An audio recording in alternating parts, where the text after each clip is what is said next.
Fools. Welcome to another week in review and week preview for League of Fools. Let's get rolling. Let's start with the saddest game of the week. You had the Battle of the Bald Men, Mikko's Marauders, versus the pathetic Ass Clowns. I went into Sunday night thinking I was actually going to squeak a victory over Mikko, and then by the time Sunday Night Football was over, my game was over. As you can see, Cousins didn't do a lot for him, but he got solid days from his running backs, big days from his defensive guys. I mean, a decent day, 120 points. That's almost 130. That's a good victory day. Basically, I had a couple guys show up and then all the rest. So not enough to carry me. 2 low points, putting me to 1-5.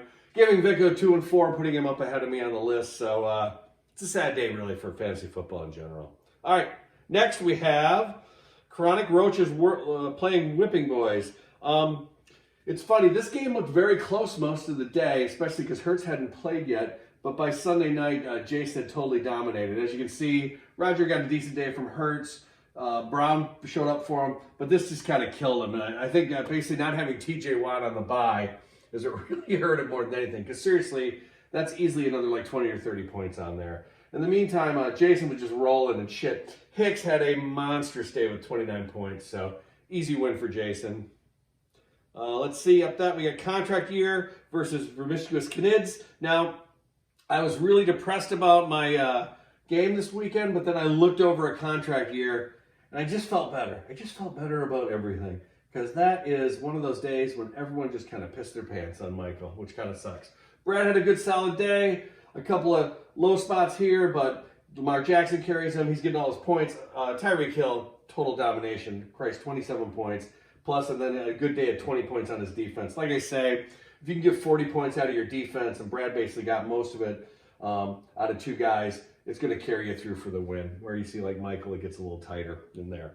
Anyway, let's look who's next. If you don't remember. The biggest game of last week.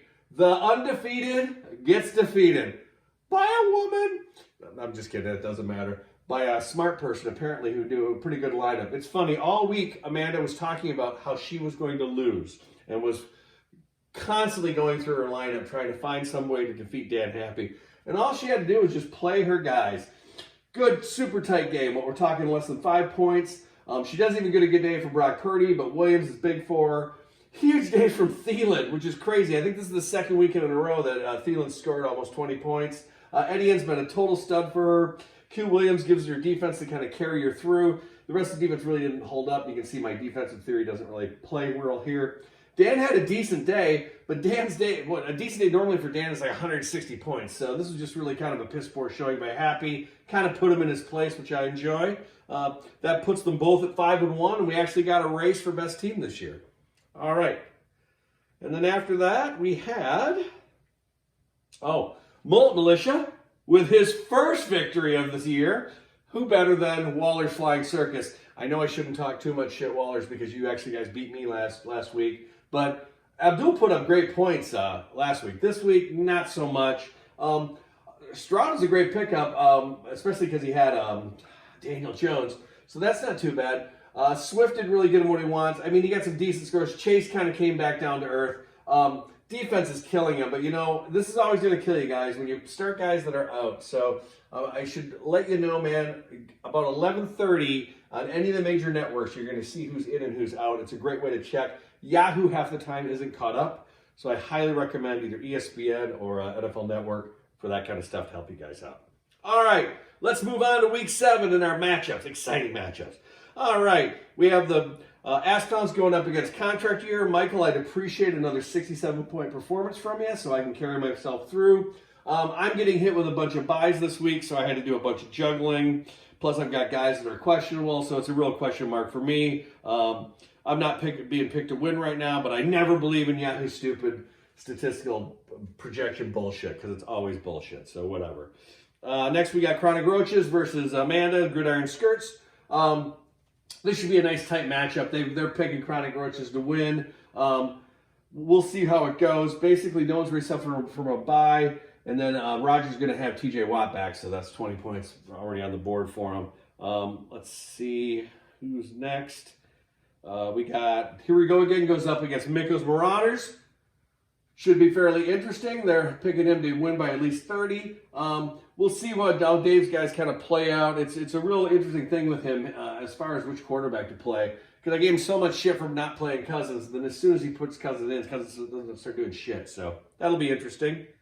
And Mullet Militia is going up against Whipping Boys. Mullet Militia, this is your chance to try to maybe score another victory. But how much are you going to get with these two guys here? Kamara and Geno Smith? I don't know. Lauren. I don't know what you're thinking. Jason looks pretty set. Our only hope for him is he's going to be in Europe, so maybe he'll miss adjusting his lineup. So maybe he'll put a guy that's out or something in, and you'll get lucky there. Let's see. And then finally, we've got Knids versus Waller Circus. This is where Flag Circus really wants to try to get another win in. Brad is the other. Oh shit! I didn't realize. Brad, congrats. You're the other 5-1 team. We got 3 5-1 teams. See how on it your commissioner is. Anyway, this looks to me like Brad's just going to beat him every week that they put us up against Abdul. They always pick the other team to win, even me. But then of course Abdul beat me, so you never know. Looks like he's going to go with Mr. Howell from Gilligan's Island as his quarterback. I guess Lovey will be at the game cheering him on. And look, I like that he's starting Howell because he knows they're playing his Giants. That's pretty funny. So I think he's expecting a big day from that young fella. All right, that's it for this week, guys. Standings will be posted at the end of the video. Good luck to everybody except Contract Year and Burger.